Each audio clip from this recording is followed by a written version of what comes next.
Me and Stephanie met in 2013, a chance meeting in Sephora's in New York City. 2013 was such a magical year.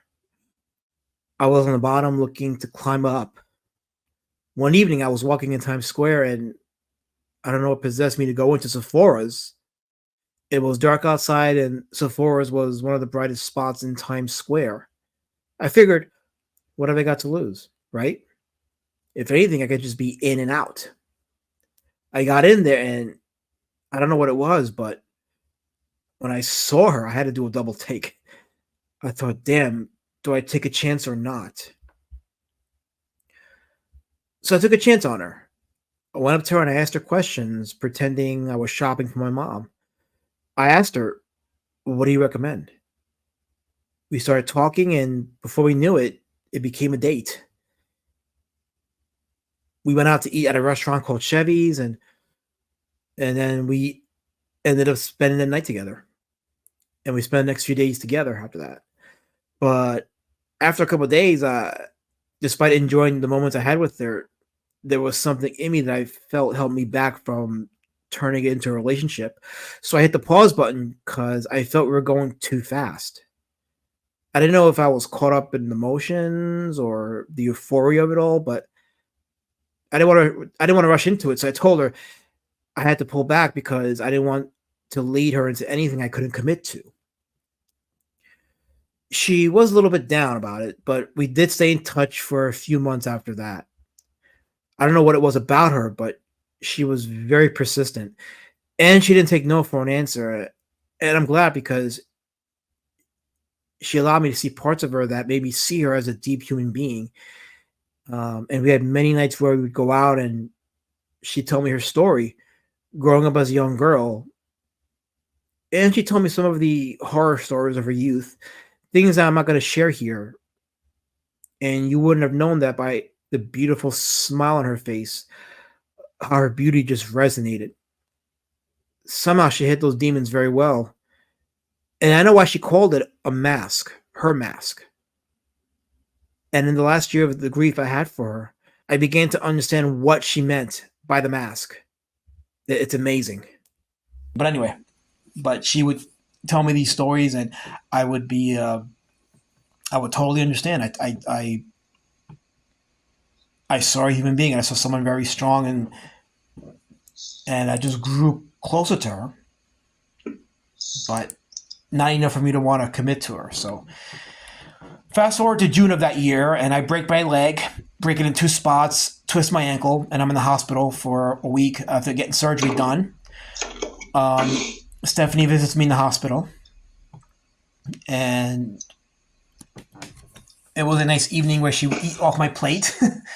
And it's funny because that week would have been a make or break week in terms of if we would continue even talking after that week, because she had gone to Texas for a few days. This is the week of my birthday. She had gone to Texas for a few days, and I did reach out to her, but she didn't pick up, probably because she was out of town. But I had thought that it was it, that we were no longer going to be talking after that. But I broke my leg, and I told her where I was at, and she came and visited me in the hospital.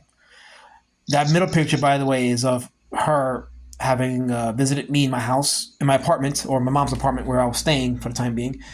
This was about a month after I got discharged from the hospital. She came and visited me. And in that time, I was fighting my feelings for her.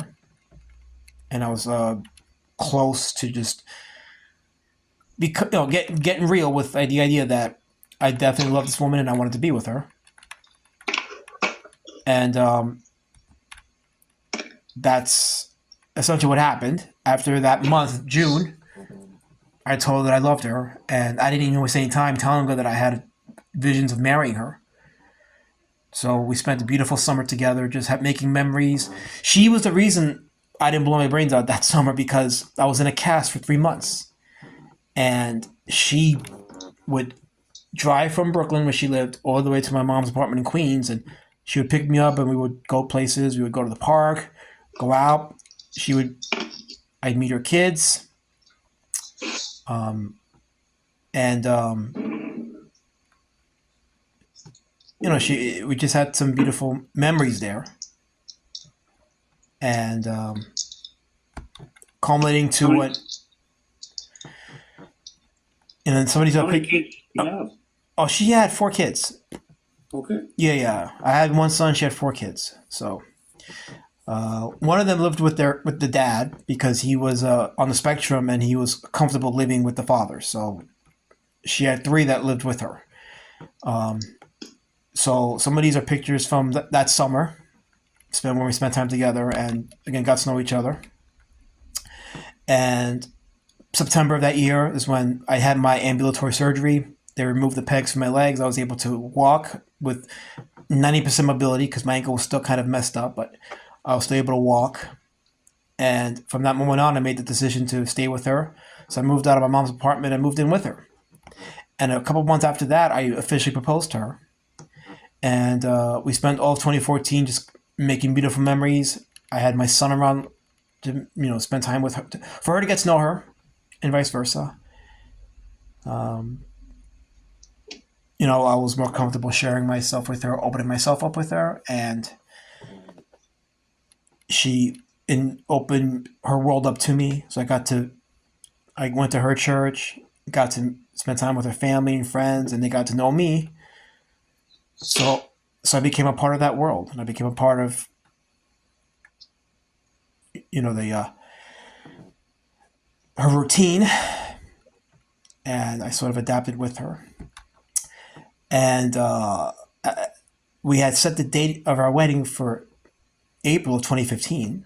These pictures right here are from her bachelorette party. And I remember that night because I was kind of upset because I already knew. And the thing is, what kept me at peace was that my sister was one holding the party. So I knew that whatever happened, Stephanie was in good hands. But I was kind of upset because I already knew that, certain activities that were happening there, I don't want to get too specific, but she texted me drunk. It was very funny because she texted me to go pick her up. And that was her text message to me that night. I didn't reply to her because I was halfway between feeling mad and feeling amused because, she was out there getting plastered and having quote unquote fun, but she did it because she was marrying me. So, and I said quote unquote fun because, not that she was doing anything inappropriate. It's just, bachelorette party is a bachelorette party. So I was like, oh no, that's, but my sister was there, a couple of her friends that were mutuals, they were there too. So I had nothing to worry about. But in a way, I kind of miss that feeling. I miss having that plethora of emotions of feeling amused, feeling honored, feeling angry, all over her. Even talking about this is reminding me of that. And of course, this was April 11th, 2015, the day that she made me the happiest man in the world. That smile was probably one of the most genuine smiles I've ever had in my face. That wedding day brought a lot of my family members together for the first time in years. When I think back on that wedding day, I can't think of a more perfect, more. If you ever can think of a day in your life where everything just went right, and and I hate to say it like this, but I feel like that day, the stars aligned on that day. Siblings who didn't talk to each other were there that day. Family members from Oklahoma and Texas, from Stephanie's side, came over there. I was happy to see them. I was happy to see all my siblings there, my mom there. A couple of friends from high school were there. It was just a beautiful, magical day. And everything that went wrong in my previous wedding went right in this one. And, I always say that the kiss that we had when we were pronounced husband and wife, it was more of a rehearsed kiss because she was very iffy on PDA. So I understood that about her. But when it came time to the actual rehearsal, not the rehearsal, the reception and our dances that day, there was one kiss that she gave me in that reception when I mentioned her grandmother and how her grandmother was there in spirit. And I told her that I was initially going to have a presentation of a video in honor of her grandmother, but I didn't have the wherewithal to do it. But the kiss that she gave me at that moment was as pure a kiss from her as I ever received. It was, again, everything that could have went right that day, went right that day.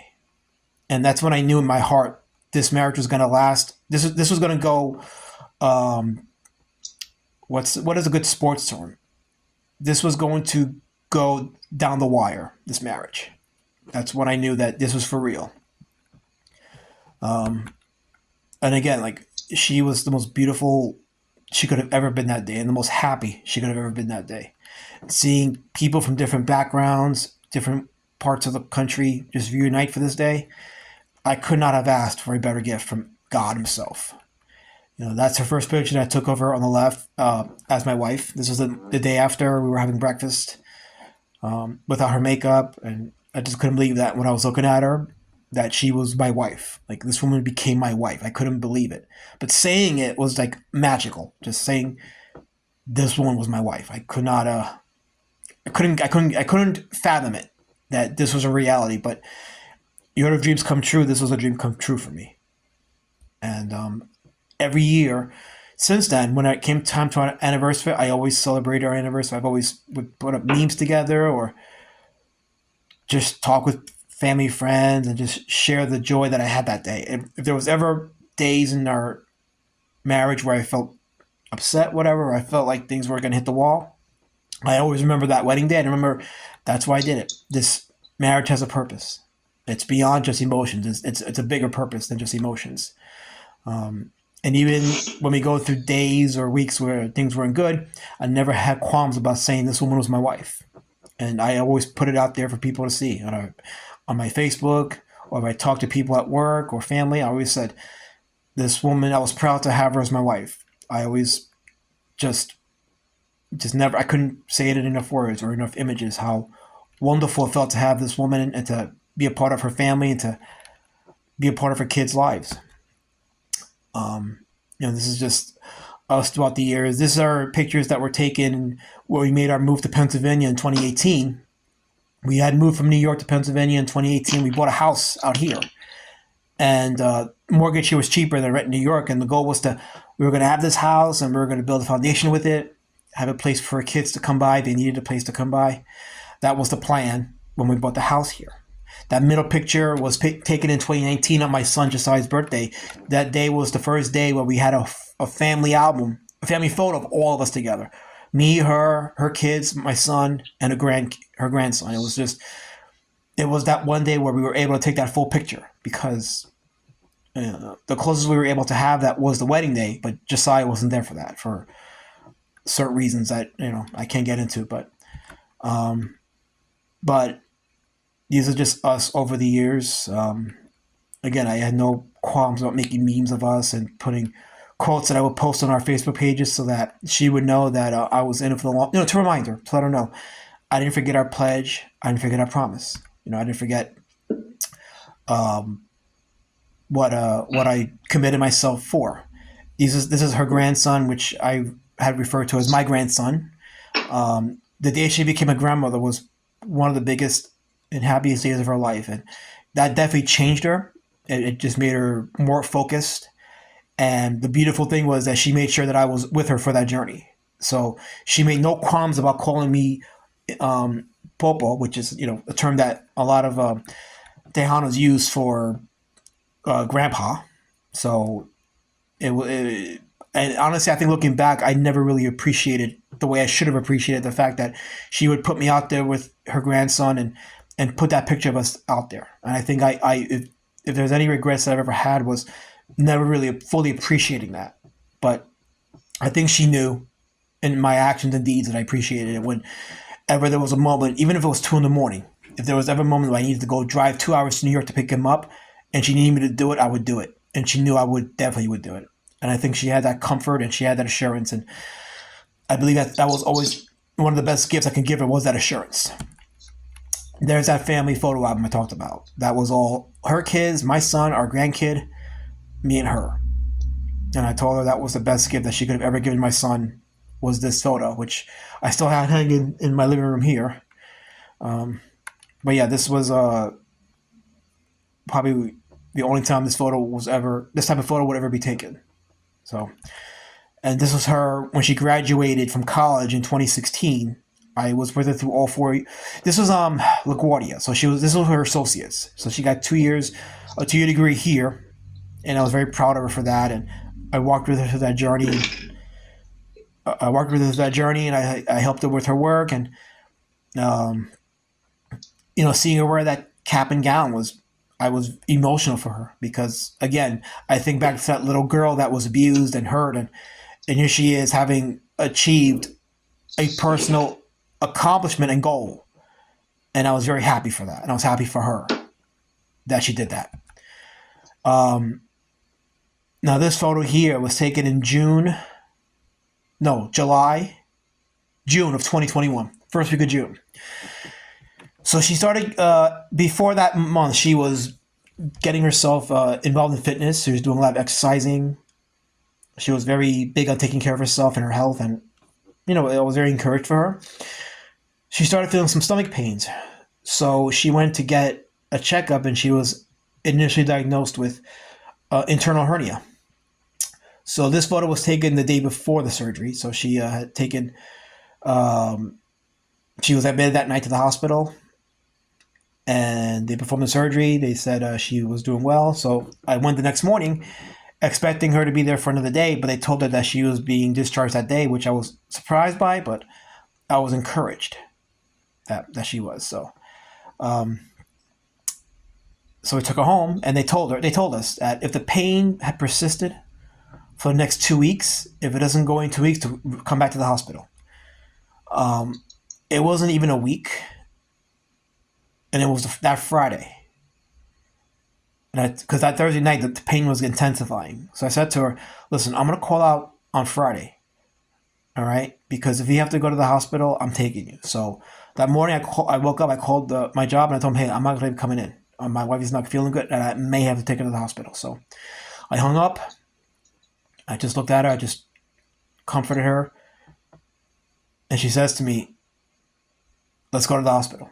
So without thinking, I got dressed. We drove to the hospital. We told her what had happened, that she had the surgery, and the pain had not left. So she got admitted, and they spent the next few days doing tests and MRIs and everything. And then that's when they detected something in her intestinal area. They detected fluids. And they wanted to run a couple of other tests to see what kind of fluids there was. So they did some tests and determined that the fluids was, it was, oh man. I'm at a loss for words. It's the white fluids that determine cancer cells. I want to make sure I got the name right because I don't want to tell a story without giving out the information. But ascites. Okay, yeah, it was ascites. So they determined that she had ascites. So what they wanted to figure out was where it was coming from, and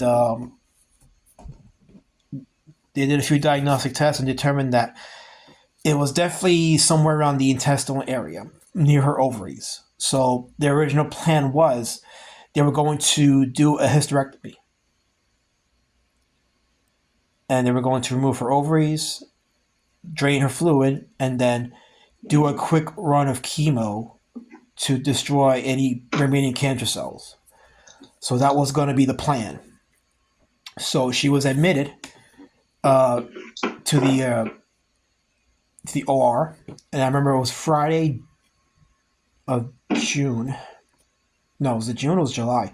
No, it was July. I'm trying to think. My timeline may be off, but no, it might have been July. So late, like July 29th, I believe it was. So that was the plan as far as the surgery. So they took her in that night. The doctor told me it will be. I'm hearing feedback. Okay. The doctor told me it will be a couple of hours, and after that they would call me. So I expected for her to get through it, and everything was going to be okay. So it was an hour and a half after they took her in when the doctor called me, and I said, "Wow, that's quick." So that's very quick. So I picked up expecting some, an update and expecting, um, progress, but that wasn't what the doctor told me. Doctor tells me that in the middle of the operation, there was too much blockage in the ovaries, and they couldn't remove all of it. And based on their diagnosis, they determined that what she definitely had was stage 3 cancer of ovarian nature. And that was the last thing I expected to hear, was that she had stage 3. So I was tasked with telling her. The hardest thing was telling her kids, because they were all there waiting to hear updates on her surgery, and they were waiting for progress. So I had to call them downstairs and say, "Hey, I got to talk to you about this." And I told them what the doctor told me, that they couldn't perform the surgery, and they diagnosed that her mom had stage 3 cancer. And I had to call her brother-in-law. I had to call people in Brooklyn. I was tasked with the hard part of reaching out to people and telling them that, yeah, she had stage 3. And I remember going out that very night. I went out to Target. I just had to get out of there and just drown my sorrows in something, but I could not believe that my world was going to shatter, because she went from having stomach pains to now potentially dying. That next morning when I went to visit her, she was in the hospital, just in the bed, just unconscious, drained. When she opened her eyes, I was able to see past. I was able to see past how drained she was, how emotionally spent she was, and I was still able to see the beautiful woman that I married. And I told her we were going to get through this together. So the doctor told us, because they were still enforcing this COVID bullshit. So the doctor was saying that if I wanted to be there for her, to care for her anytime she was in the hospital, I had to get vaccinated. So I said, I'm not doing it. And then Stephanie looked at me and she, in tears, begged me to do it because she wanted me there. So that was enough to bring my walls down. So I said, okay, I'll do it. So I told her I would take the vaccine just for her. So after a couple weeks, we went to see her doctor, her doctor that was going to be in charge of her treatment. And they gave a plan. The plan was, even though it was stage 3, there was still some hope that they could bring the C levels down enough that they can then do a surgery and remove the tumor, or whatever it was that was causing the cancer cells. And they showed us exactly why it wasn't detectable in the beginning. And I learned a lot of information about cancer research and how behind we are. But that's a whole other conversation. So this is a photo of her in her first treatment for chemo. This was a chair that this would become our regular every other week thing, our bi-weekly thing. She was sitting in her little reclinable chair. I'll be across from her reading a book or massaging her feet or just being there for her, and while she would take the treatment. Later that month, in August, after further tests, they determined that the cancer of origin was not in her ovaries. It was what they would call unknown primary. So they called it a stage 4 unknown primary. So once they determined that, they switched the treatment to palliative care. And when I told some of my friends about it, they already knew what was coming for me. So that began our journey fighting this disease together.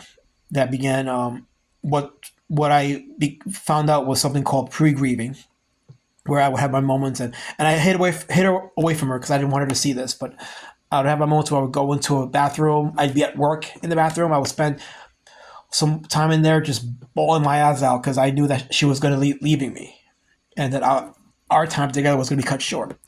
This is the first photo left in her post-treatment era.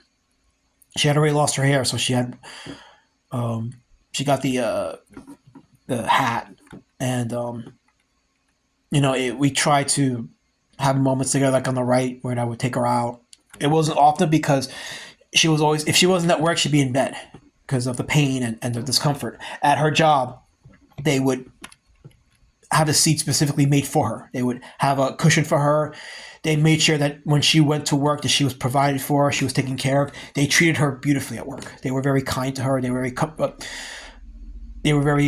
comforting of her. So much so that she had an incident at her work where they had an old hat policy at her job, and the person that this is a supervisor from like the district somewhere came in, right, and they saw her with the hat, and they told her to take the hat off. She said she couldn't take it off because she was getting the treatment. So they told her she had to take it off because of the policy. So she was forced to take that hat off, and she had to endure the embarrassment of it all, and that led to a whole controversy at her job where people started revolting, and complaints were made, and I remember her how humiliated she was, and I was very angry for her. But her coworkers, they took care of her, and that was one of the setbacks that she had to endure during her treatment, during this whole journey. And then in I think it was August of 2021. So she was already just started treatment, and I did a stream on YouTube about it because I had to let my viewers, my customers, and fans let them know what was going on with me personally in case I had to be away for a little while. So I gave them the story of what happened with my wife and the diagnosis of her cancer.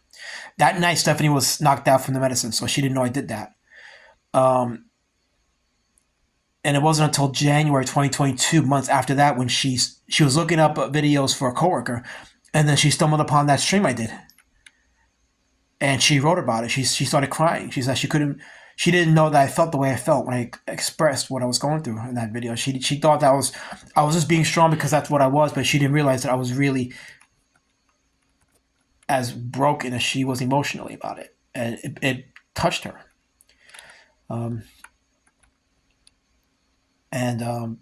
We later during that journey, she would adopt a Shih Tzu named Tucker, which I told her initially that we couldn't afford another dog, but she called me in the pet shop. She says, "Hey, I need you to come over." So after work, I met her at the pet shop. She's holding up Shih Tzu Tucker, and she says, "I want him."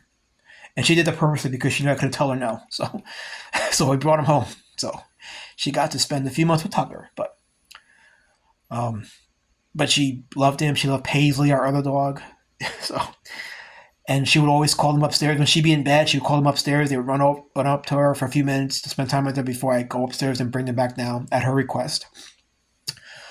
And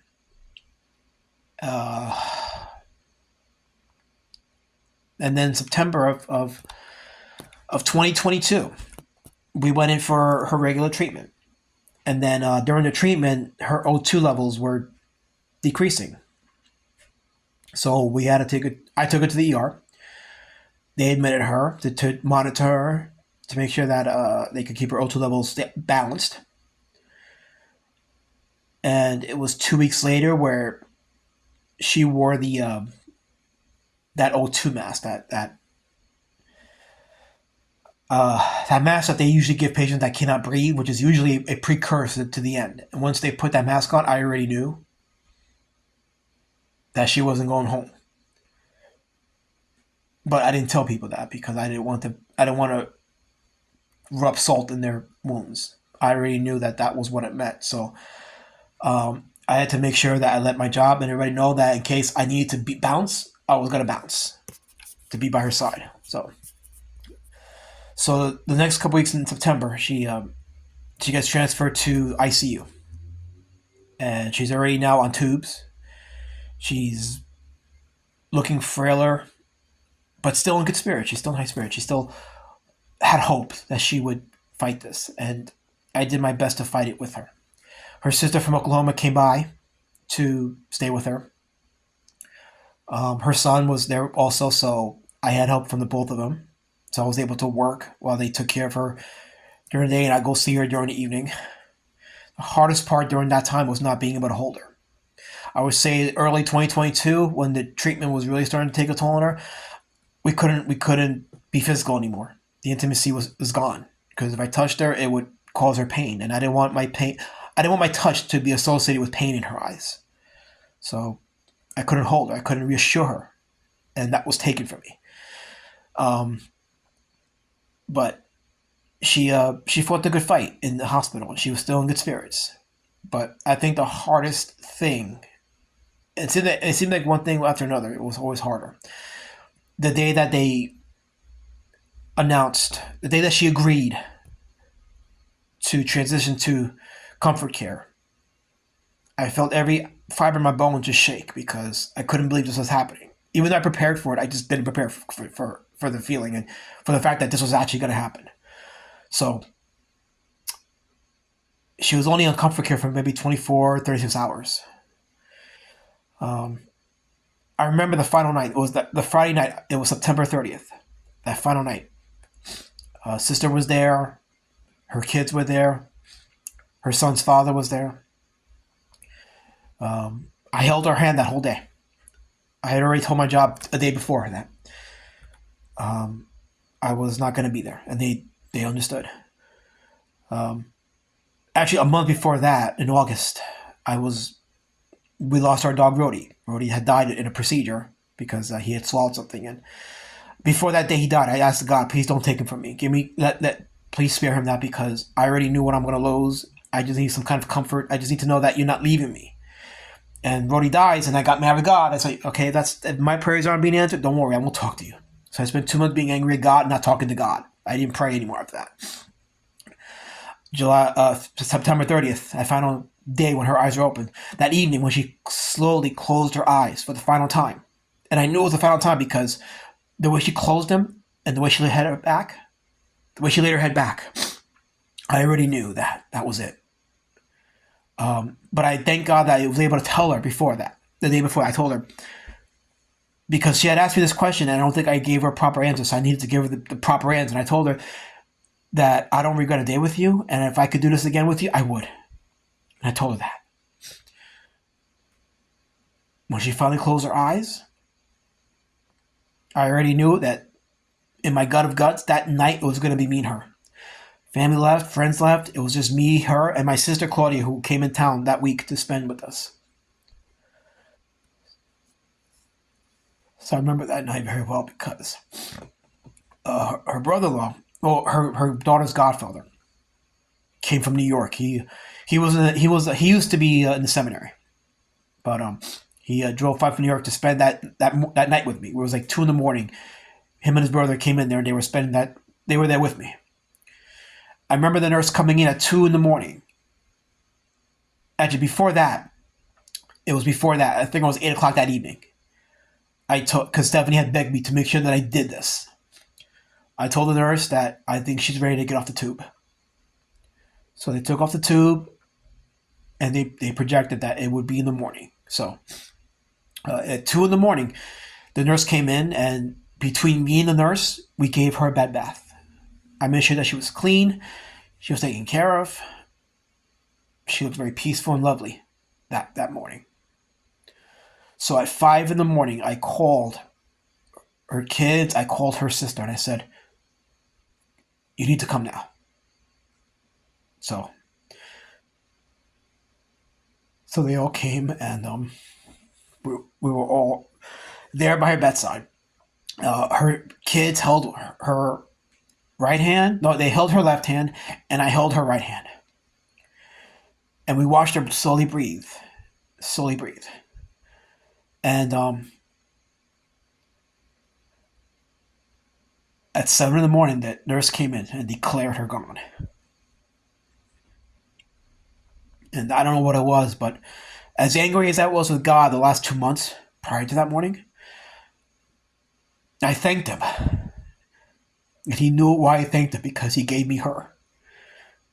As distraught as I was that I lost her, he gave me her. He didn't take her from me without me being there in her final moments, and he gave me that. So I thanked him for that.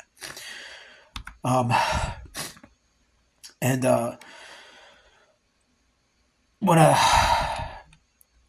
that week was just everything just coming at me that week.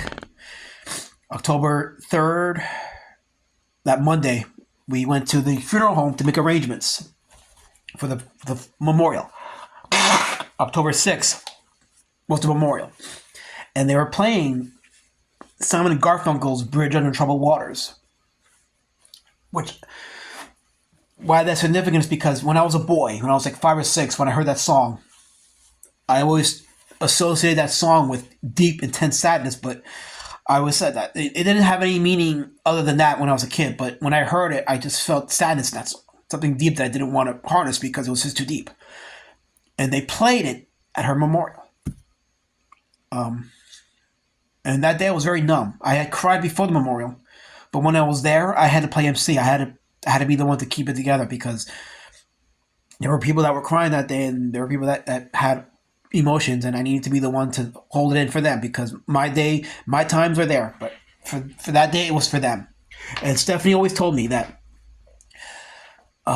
memorials and cemeteries were for relatives and friends. It's for them to vent. It's for them to release emotion. She always told me that. So I kept that in the back of my head that it was for them. And I remember, and I had the memorial. We streamed that on Facebook for our family and friends. I still have it archived. So I'll never forget because it's there for me to see. But I remember giving the speech about how she had always wanted her family and friends to be comforted and not to be sad. And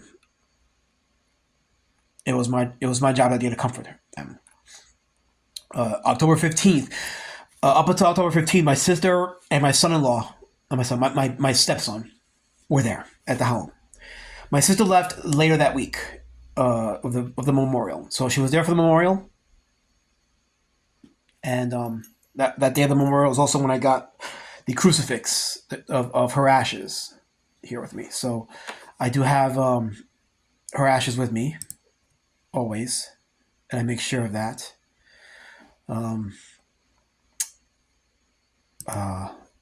There we go. That's what I carry with me, and I make sure that I carry that with me wherever I go. So on the 15th of October, my stepson, I took him back home to New York that morning.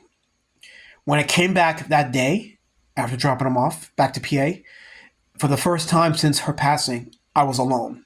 The house was quiet. It was empty. And that was the day that I knew that I was beginning the rest of my life. And that day, when I went to the mall that day because I said I was just going to treat myself and just not be home.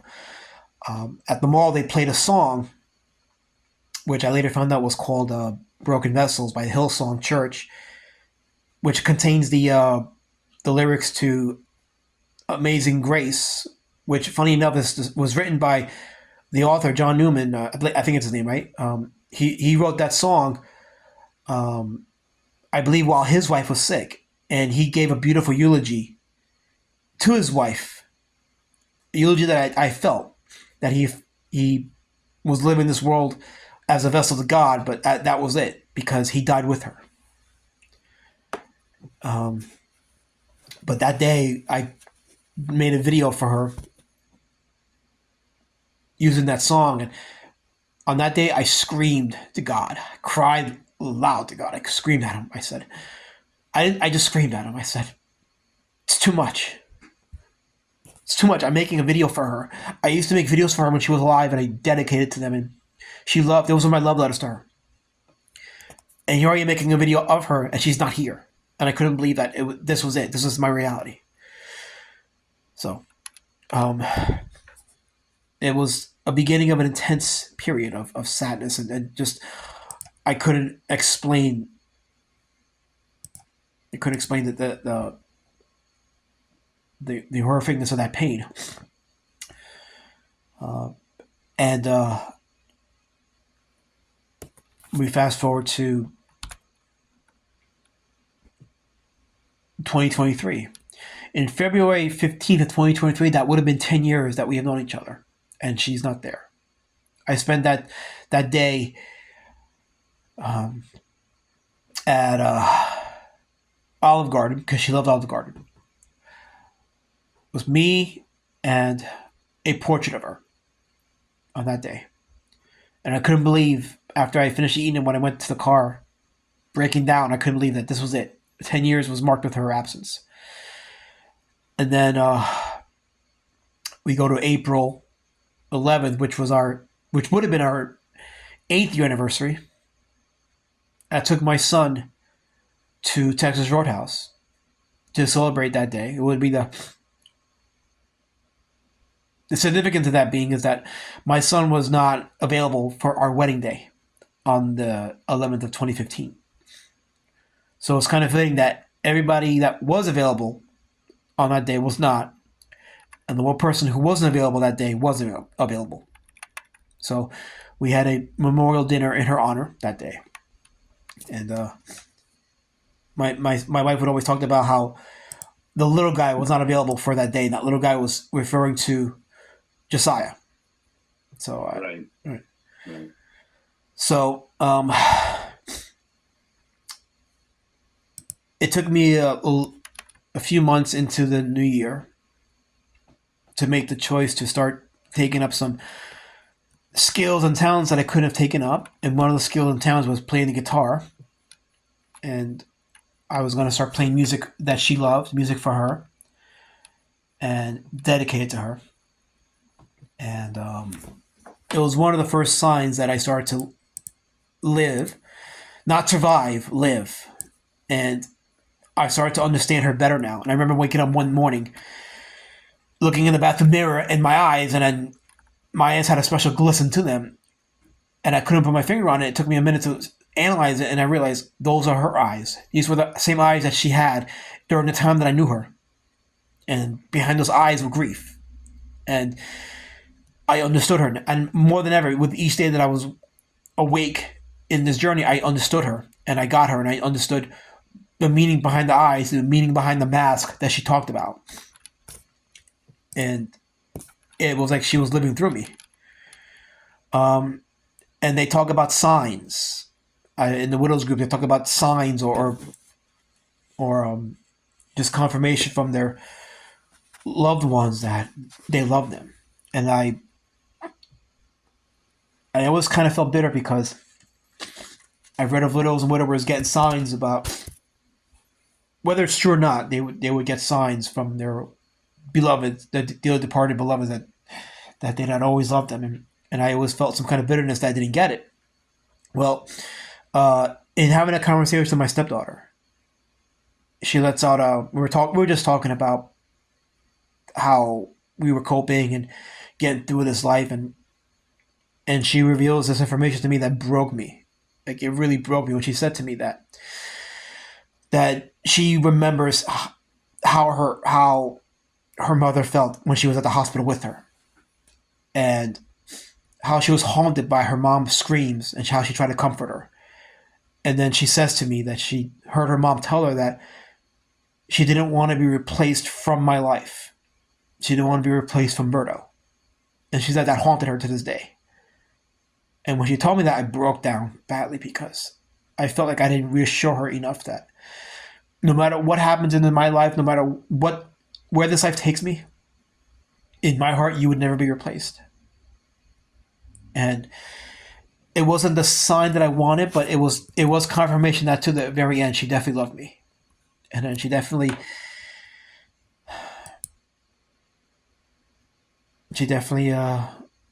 valued our time. And when I went down to Texas, and I didn't even talk about the burial in February.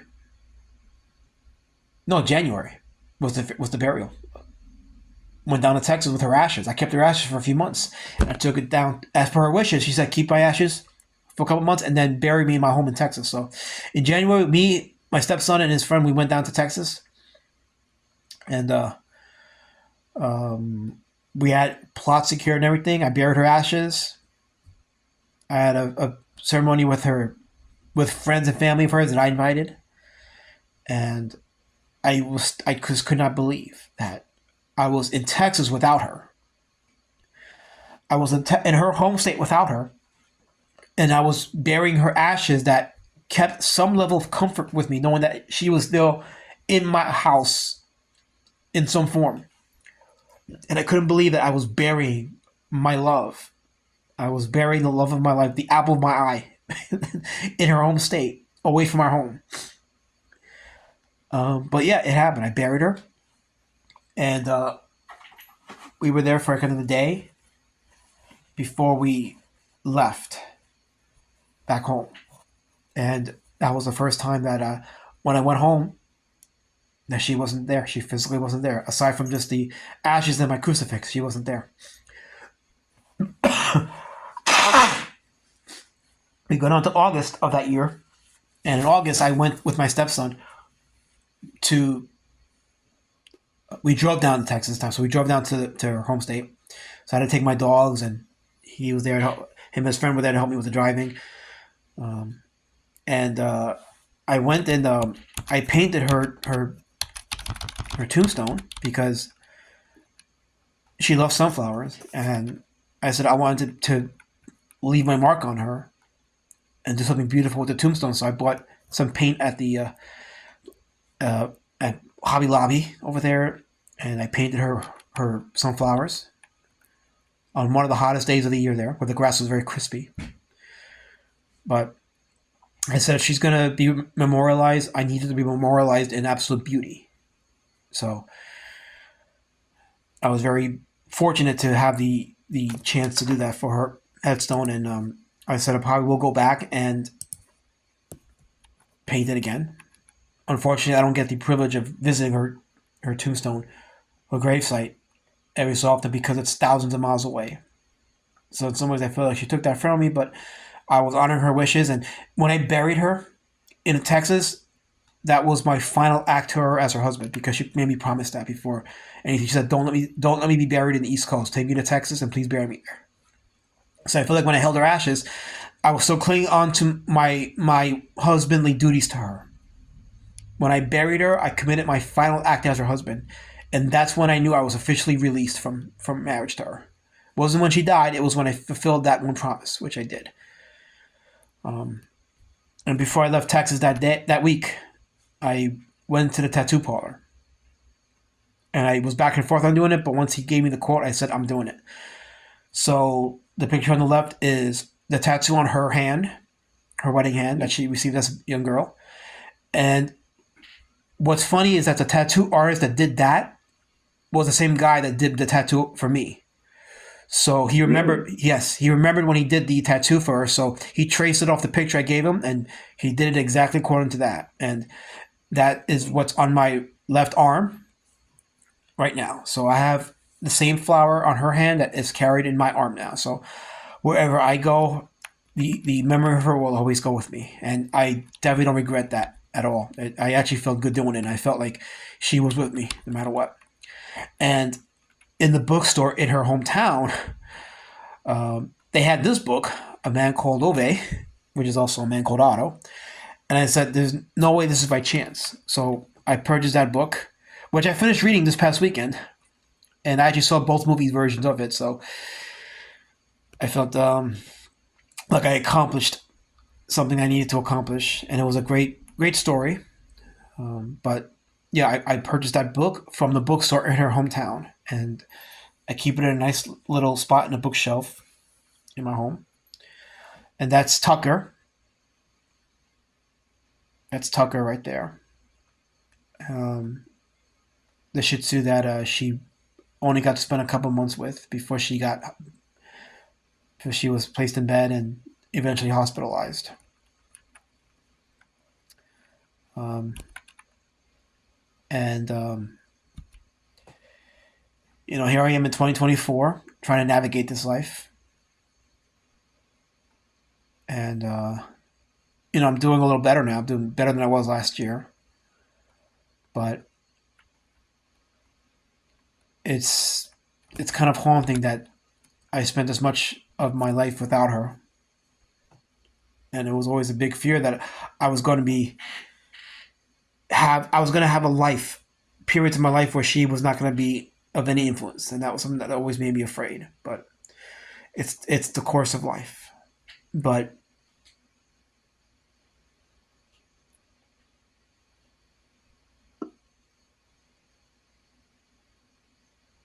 don't worry, you didn't miss much. It's okay. I was just saying that. Sorry. That's okay.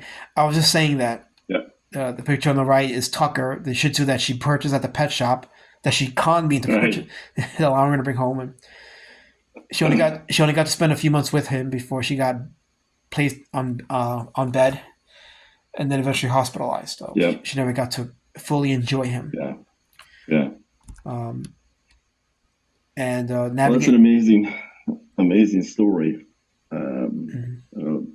Amazing love and devotion to her, even till Texas and the tombstone's beautiful.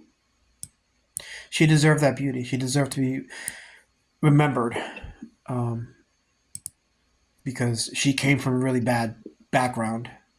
She was given a Yeah. really bad deal in life up until her adulthood when things was turning around for her and she started tasting various levels of success and joy and love.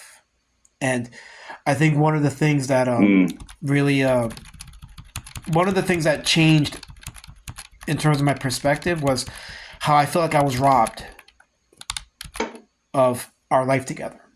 I feel like I was robbed of the opportunity to grow old with her. I was robbed of the opportunity of having many more milestones. And her seeing my son get married, me seeing her grandson grow up, and having moments like that with her, and then it was impressed upon me that no, you didn't get to spend the rest of your life with her. She got to spend the rest of her life with you, and that made me realize you're right. She did. She got to spend the rest of her life with me, and that's when I realized I fulfilled my duty as her husband. I did it faithfully, honorably, not perfectly, but I did it honorably, and I carry those scars in my heart, and I carry her eyes upon me, but I also carry the lessons she taught me, and I carry the strength and the brilliance of her in my heart and in my mind. And the only way for me to make sense out of any of this, the only way to make sense out of any of this for me is to be just as she was with people and make this life about people and be as selfless as she was and as loving as kind as she was. right. And if I can do that, she's always going to live with me, in me. Absolutely. Thank you for sharing. Thank you for sharing. She has, from those first pictures, her eyes are just so captivating and bright. Yeah. And you could tell her, just that picture right there, the power you have with each other, Yeah. Yeah. very difficult. You know. Yeah. Yeah. So I'll always remember her, and I will always sing her praises. And wherever I go in this life, if I have an opportunity to tell her story, if I have an opportunity to tell her story, I'm going to tell her story. Absolutely. That makes sense. Makes sense. Well, you're loving and fulfilled your commitments, and I applaud you. How old is your son now? He's 15. 15. Yeah. Okay, wow. And how's he